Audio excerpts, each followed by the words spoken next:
श्री स्वामी समर्थ. जय जय स्वामी समर्थ. माझ्या स्वामी कृपा चॅनलमध्ये सर्वांना नमस्कार. स्वामी महाराजांच्या कृपेने तुमच्या सर्व चांगल्या इच्छा पूर्ण होत ही स्वामी महाराजांच्या चरणी प्रार्थना करते आणि आजच्या या नवीन व्हिडिओला सुरुवात करते. उद्या आहे 11 जून आणि या दिवशी अधिक मासातील शेवटची एकादशी आहे. आता संपूर्ण अधिक महिन्यात जरी तुम्हाला काही विशेष करायला जमलं नसेल तरी आता ही शेवटची एकादशी उद्या म्हणजेच 11 तारखेला आहे आणि ही संधी अजिबात दवडू नका. कारण एकादशी तिथीचं महत्त्व अधिक महिन्यातल्या खूप असतं आणि या दिवशी केलेली प्रत्येक गोष्ट तुम्हाला लाभ देते. पण या दिवशी नक्की काय करायचं आहे तर तेच या व्हिडिओत मी तुमच्यासोबत शेअर करणार आहे. ते जाणून घेण्याआधी तुम्ही माझ्या चॅनलवर नवीन असाल तर सबस्क्राईब नक्की करा आणि व्हिडिओ माहितीपूर्ण वाटला तर लाईक शेअरसुद्धा नक्की करा. आता या एकादशीला बघा तुम्हाला काही गोष्टी तुम्ही करू शकता तर आणि बघा ज्या जमतील त्या बघा ज्या शक्य असतील त्या आवर्जून गोष्टी तुम्हाला करायच्या आहेत आणि नाही जमल्या तर त्यातील कुठलीही एक तरी गोष्ट मात्र नक्की करू शकता. सगळ्यात पहिली गोष्ट म्हणजे सकाळी लवकर उठायचं आहे, स्नान करायचं आणि भगवान श्री हरी विष्णूंची पूजा करायची आहे. तुमच्याकडे बघा भगवान श्री हरी विष्णूंची मूर्ती किंवा फोटो असेल, नाहीतर पांडुरंगाची मूर्ती फोटो असेल तर त्याची पूजा करा. नाही तर बघा आपल्या प्रत्येकाच्या देवघरात बाळकृष्णाची मूर्तीही असते तर तिचीही पूजा केली तरीही चालेल. पांडुरंगाला पिवळी फुलं खास करून त्याचबरोबर तुळशीपत्र अर्पण करायचं आहे. बघा तुळशीपत्र अर्पण करून झाल्यानंतर बघा तुम्ही तुळशीचं पानं जे आहे तर ती एकादशीच्या दिवशी तोडायची नाही हे मात्र आवर्जून लक्षात घ्या. तुम्ही बाजारातून आणू शकता आणि ती अर्पण करू शकता. तर बघा पूजा करायला वेळ नसेल किंवा पूजा करायला जमणार नसेल तर अगदी 10 मिनिटाचा वेळ काढून तुम्ही एक मंत्राचा जप करू शकता. बघा त्या मंत्राचा 108 वेळा तुम्ही जप करायचा आहे. तो मंत्र म्हणजे ओम नमो नारायण, ओम नमो नारायण, ओम नमो नारायण. या मंत्राचा 108 वेळा कमीत कमी बघा जास्तीत जास्त तुम्ही कितीही करू शकता, परंतु जेवढा जास्त जप करण्याचा प्रयत्न करता येईल तेवढा नक्कीच करू शकता. त्यानंतर हरिपाठ आहे, विष्णू सहस्रनाम यापैकी कुठलंही एक स्तोत्र तुम्ही पठण करू शकता.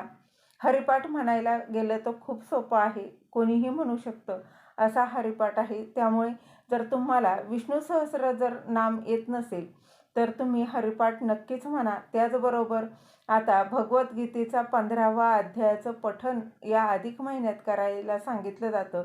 ते तुम्ही आत्तापर्यंत जर तुमच्या झालं नसेल, आत्तापर्यंत तुम्ही केलं नसेल तर ही एकादशीची तिथी अजिबात बघा चुकवू नका. या दिवशी तुम्ही भगवद्गीतेच्या 15व्या अध्यायाचं पठणही करू शकता. बघा वाचन मनन कमीत कमी बघा नाही वाचणं शक्य झालं तर श्रवण तरी नक्की करा, त्याने आध्यात्मिक लाभ होतो. त्याचबरोबर तुळशी पूजेला एकादशीला महत्त्व असतं, त्यामुळे तुळशीची पूजा एकादशीच्या दिवशी संध्याकाळी आवर्जून करावी.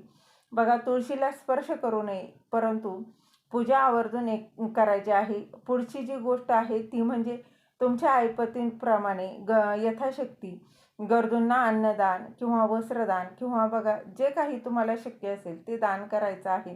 एकादशीला आपल्या हातून बघा काही जर दान घडत असेल तर त्याचं पुण्य देखील अधिक मिळत असतं.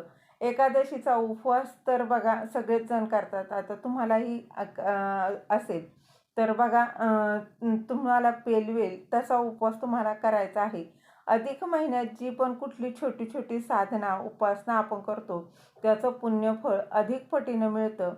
तर बघा हे तुम्हाला देखील माहीत असेल. त्यामुळे या एकादशी तिथीला जर तुम्ही कुठल्याही प्रकारची छोटीशी जरी बघा उपासना सेवा साधना केली तरी त्याचं तुम्हाला बघा शारीरिक मानसिक लाभ होणार आहे, हे आधी लक्षात ठेवा. एकादशीच्या दिवशी उपवास जरी तुम्हाला करायला जर जमणार नसेल ना तर कमीत कमी एकादशीच्या दिवशी तांदूळ म्हणजे त्या भात त्याचबरोबर तांदळापासून बनवलेले कुठलेही पदार्थ खाऊ नयेत. तांदूळ हे एकादशीला वर्ज्य मानलं आहे. त्याचबरोबर कांदा लसूण विरहित जेवण करावं. म्हणजेच काय तर सात्विक आहार घ्यावा.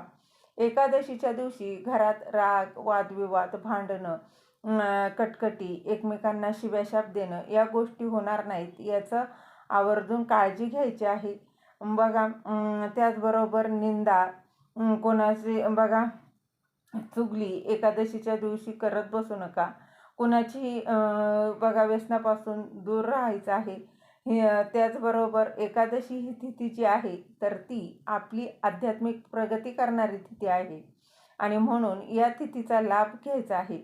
अधिक महिन्यातील एकादशी ही फक्त उपवासाची तिथी नसून ती मन, वाणी, कर्म यांचं शुद्धीकरण करण्याची संधी आहे. भगवान विष्णूंचं स्मरण, जप, दान, सात्विक जीवनशैली यामुळे या दिवसाचं आध्यात्मिक महत्त्व जे आहे तर ते देखील वाढतं.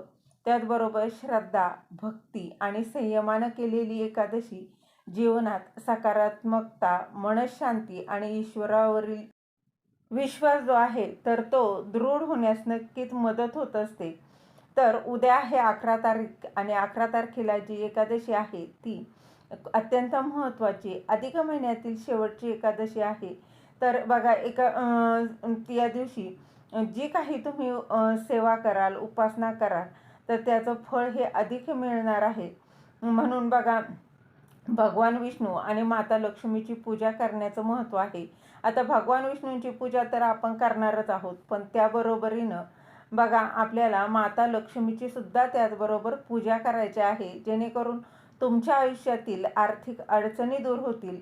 म्हणजेच लक्ष्मी नारायणाची पूजा, पांडुरंगा आणि रुक्मिणीची पूजा या दिवशी आवर्जून करायची आहे.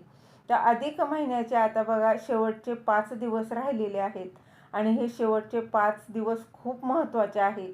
कारण उद्या 11 तारखेला आहे एकादशी, 12 तारखेला प्रदोष आहे आणि 13 तारखेला बघा शिवरात्र आहे, 14 तारखेला दर्श अमावस्येला सुरुवात होणार आहे आणि 15 तारखेला सोमवती अमावस्या आहे. म्हणजेच हे शेवटचे 5 दिवस नक्कीच लाभदायक आहे. तुम्ही जेवढी जमेल तेवढी साधना, उपासना करू शकता आणि लाभ